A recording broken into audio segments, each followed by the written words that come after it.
La acción humana. Tratado de Economía. Por Ludwig von Mises. 72. Segunda parte. La acción en el marco de la sociedad. Capítulo 8. La sociedad humana. 6. El individuo en la sociedad. La praxeología estudia al individuo aislado, que actúa por su cuenta con total independencia de sus semejantes, solo para alcanzar una mejor comprensión de los problemas que suscita la cooperación social.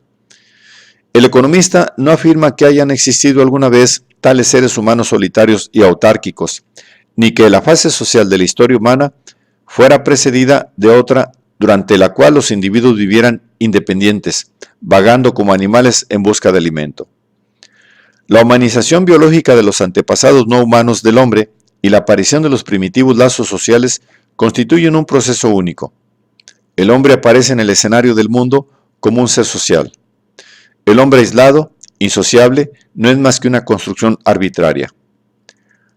La sociedad brinda al individuo medios excepcionales para alcanzar todos sus fines.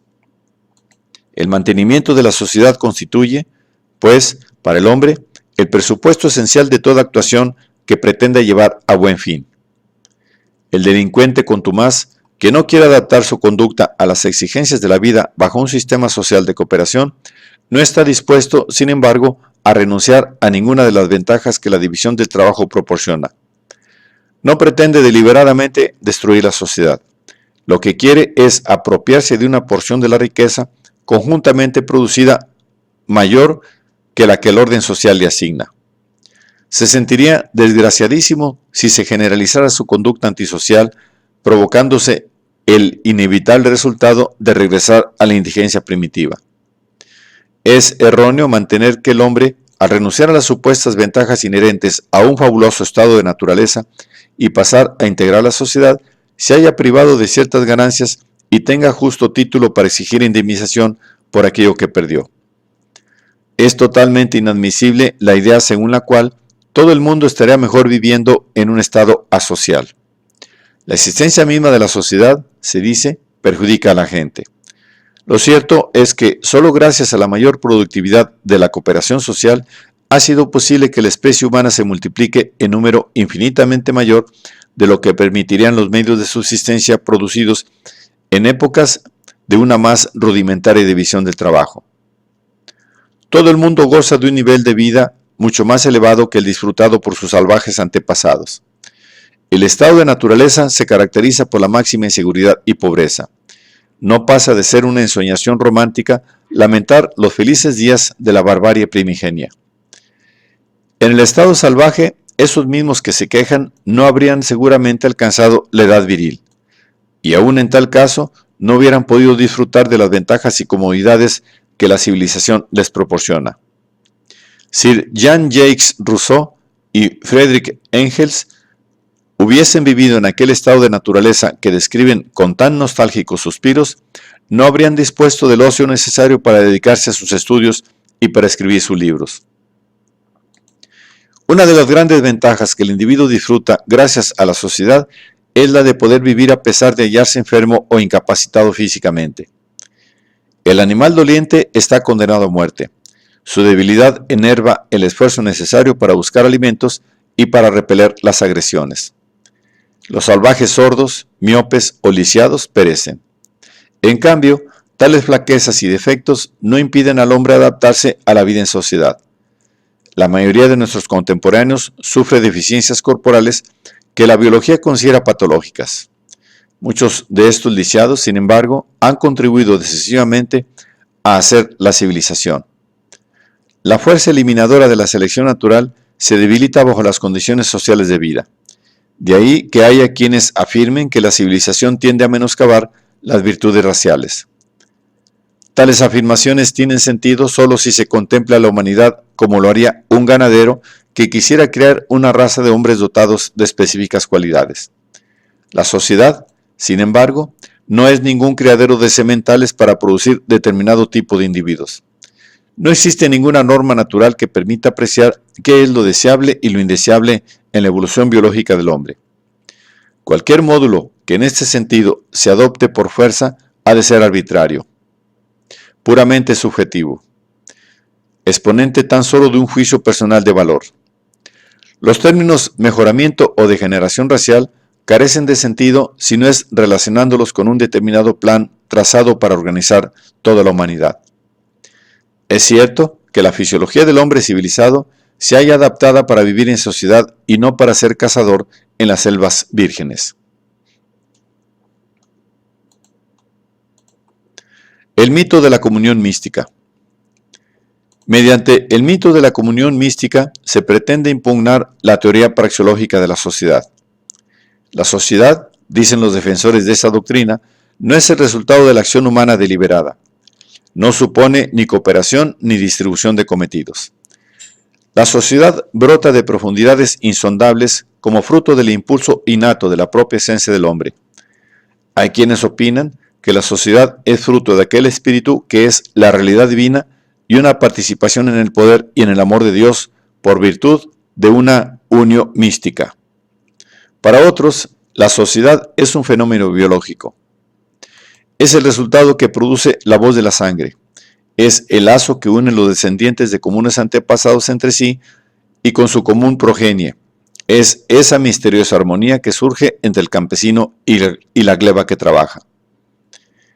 Hay quienes realmente experimentan estos fenómenos psíquicos. Hay gente que siente esa unión mística, anteponiéndola a todo. También hay personas que creen escuchar la voz de la sangre y que, con todo el alma, aspiran esa fragancia única que despide la bendita tierra natal.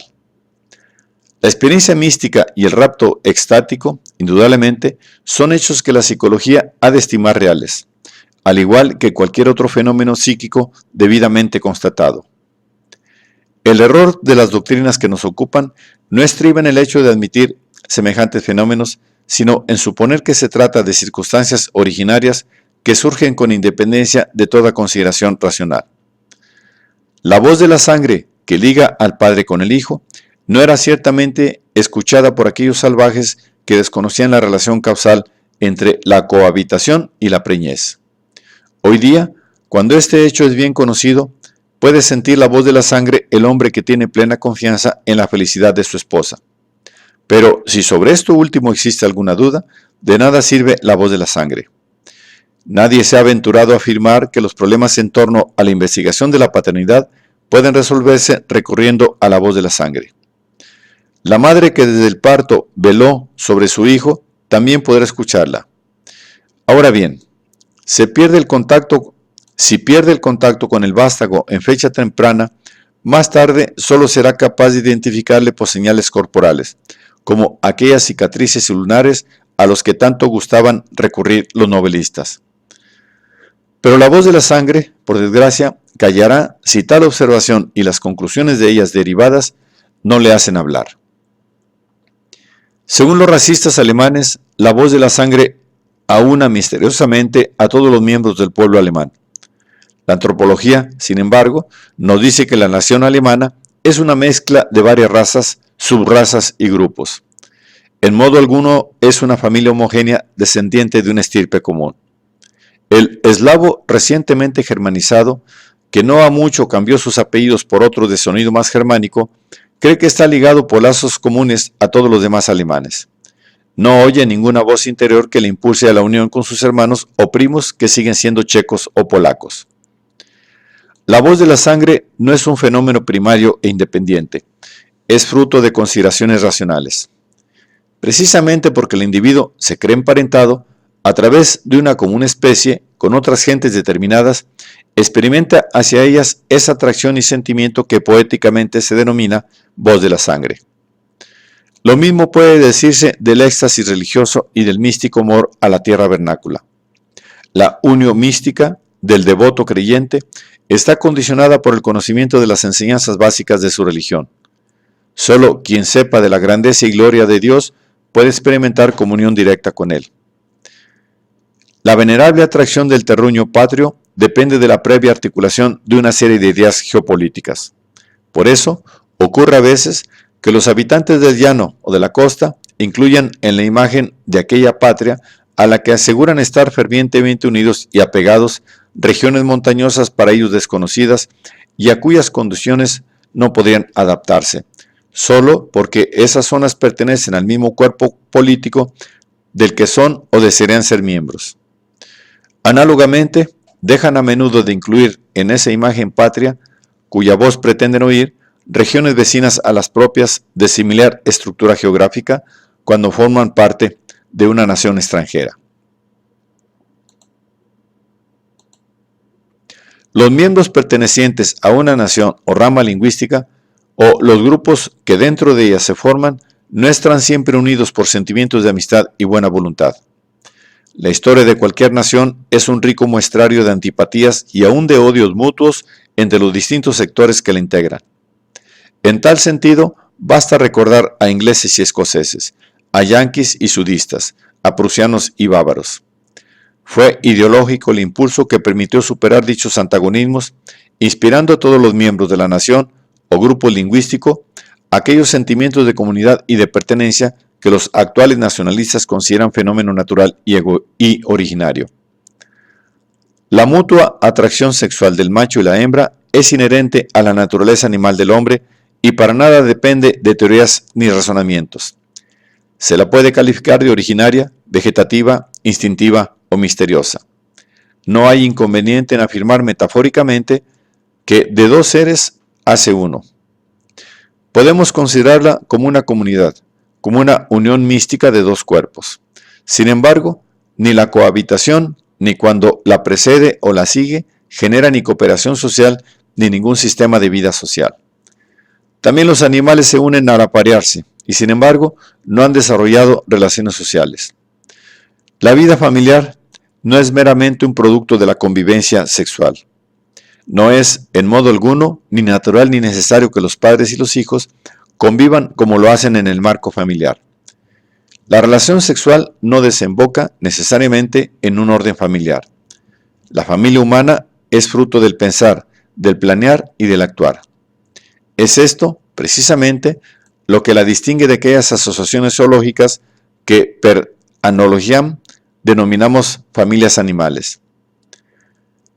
El sentimiento místico de unión o comunidad no es el origen de la relación social, sino su consecuencia.